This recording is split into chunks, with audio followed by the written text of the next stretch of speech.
आज की कहानी के पात्रों से हम आपको रूबरू कराते हैं। दृश्य 1, पापा, मम्मी, बेटी, सास और बॉस। घर का दृश्य। घर का राशन खत्म होने को है, कुछ ध्यान भी रहता है आपको? अरे ले आएंगे।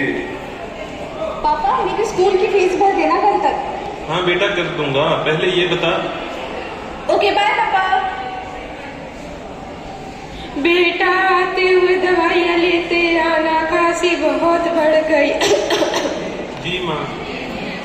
ऑफिस का दृश्य। ध्यान कहाँ रहता है आजकल आपका? हर काम में कोई ना कोई गलती, और कितने दिन चलेगा ये?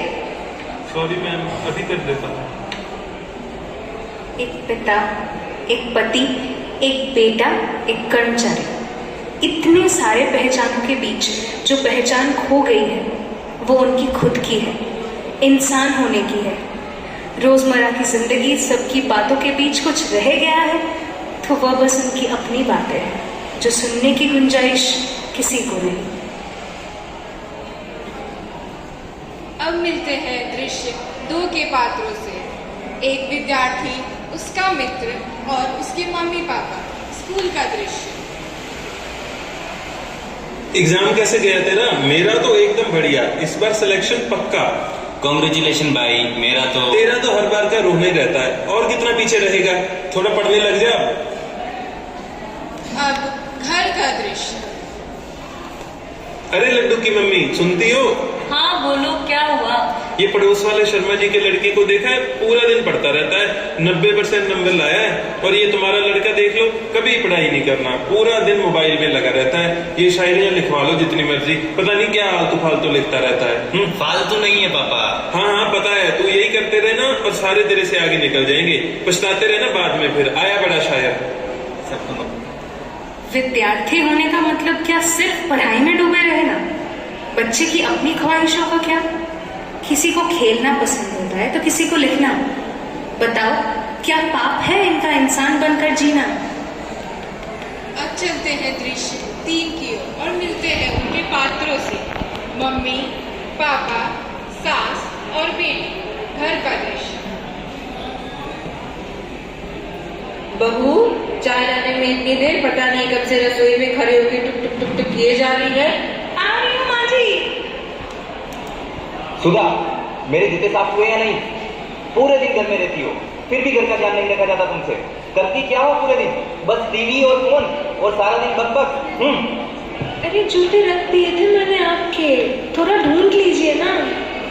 मम्मी, टिफिन लाओ जल्दी, बस आ गई। अब हर चीज में इतनी देर करते हो ना। रहने दो आप, खा लूंगी मैं बाहर, रहने दो आप। अरे बेटा पर पूरी जिंदगी उनकी कुछ गिने चुने शख्स के नाम है। सुबह से चलती उनके चारों ओर एक युद्ध भूमि है। हजार कामों के बीच में भी वो मुस्कुराते हैं, दिन के सारे उलझनों के बीच भी वो तुम्हारी जिंदगी संवारते हैं।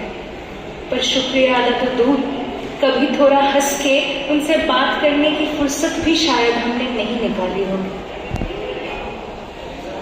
अब चलते हैं दृश्य 4 की ओर और मिलते हैं उनके पात्रों से। भैया और बहन। घर का दृश्य। भैया। हाँ हाँ, क्या हुआ? भैया कहाँ ध्यान है आपका? मैं इतनी देर से बोल रही हूँ, आप कुछ बोल ही नहीं रहे हो। और आजकल मैं देख रही हूँ आप पता नहीं कहाँ खोए खोए से रहते हो, उदास से भी नजर आते हो, अपना ध्यान भी नहीं रखते।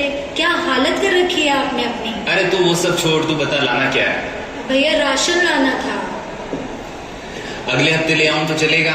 इस हफ्ते माँ की दवाई भी लानी है। अच्छा ठीक है। और कितने दिन चलेगा ऐसा? घर की सारी जिम्मेदारियां और कितने दिन संभाल पाऊंगा मैं? कमाई भी उतनी नहीं है, किसे बताऊं, कहाँ जाऊं, कौन मदद करेगा मेरी?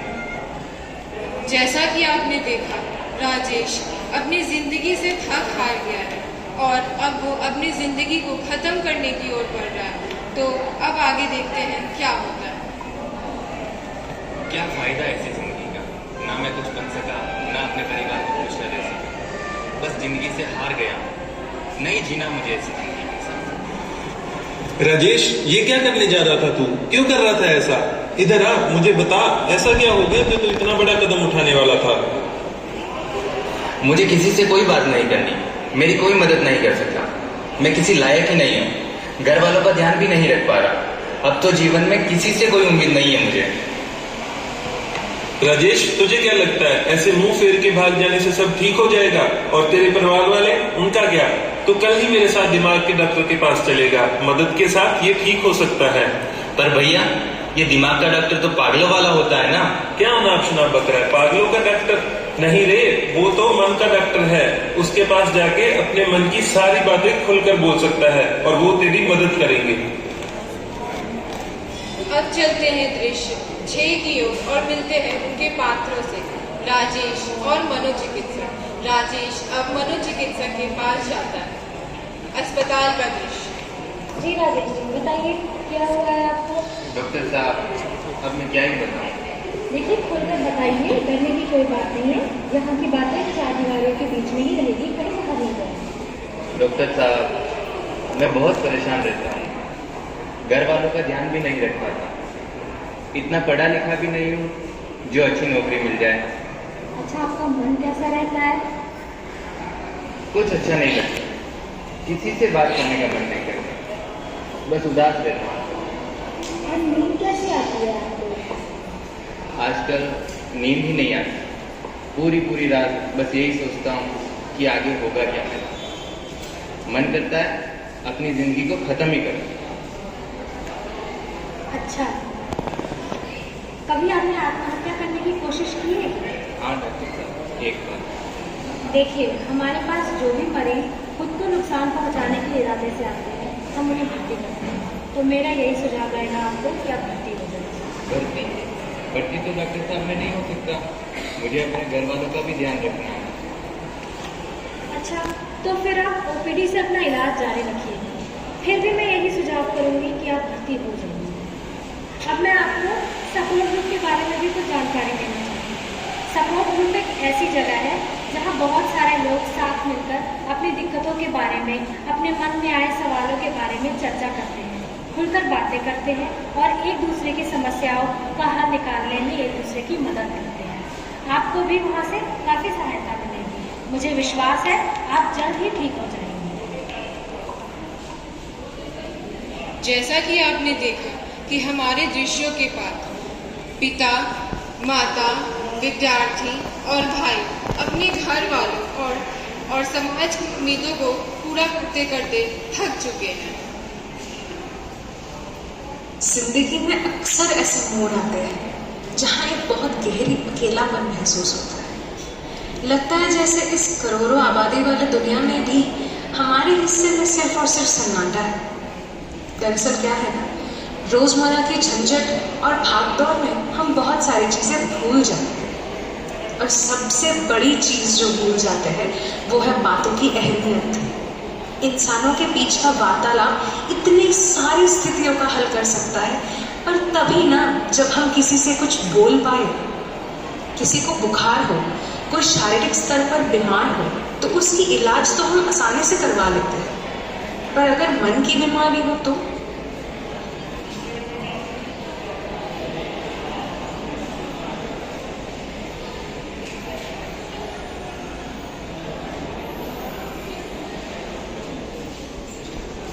शारीरिक दिव्यांगता उसकी जिंदगी को रोक के नहीं रखती। इंसान कहीं ना कहीं खुद को बचाने का रास्ता ढूंढ लेता है और अक्सर ऐसे लोगों के काम हमें गौरवान्वित करते हैं। पर मानसिक दिव्यांगता वो एक ऐसी चीज है जो ना कि सिर्फ उस इंसान की जिंदगी को खत्म कर सकती है, बल्कि उसके आसपास के लोगों को भी दुख पहुंचा सकता है। मानसिक स्वस्थ हर किसी का एक मूल अधिकार है और अगर ऐसा कुछ भी हो जिससे मानसिक स्वास्थ्य पर असर पड़ सके तो हमारा फर्ज बनता है कि हम उससे लड़ने की या उस परिस्थिति से निकलने की पूरी कोशिश करें, बातें करें।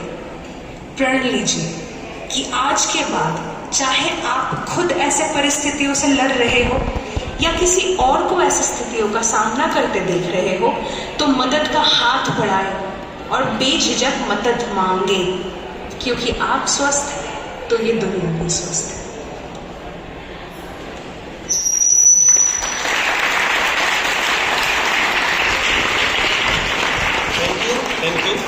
बहुत ही टैलेंटेड एंड बहुत ही सुंदर शो आप लोगों ने प्रेजेंट किया.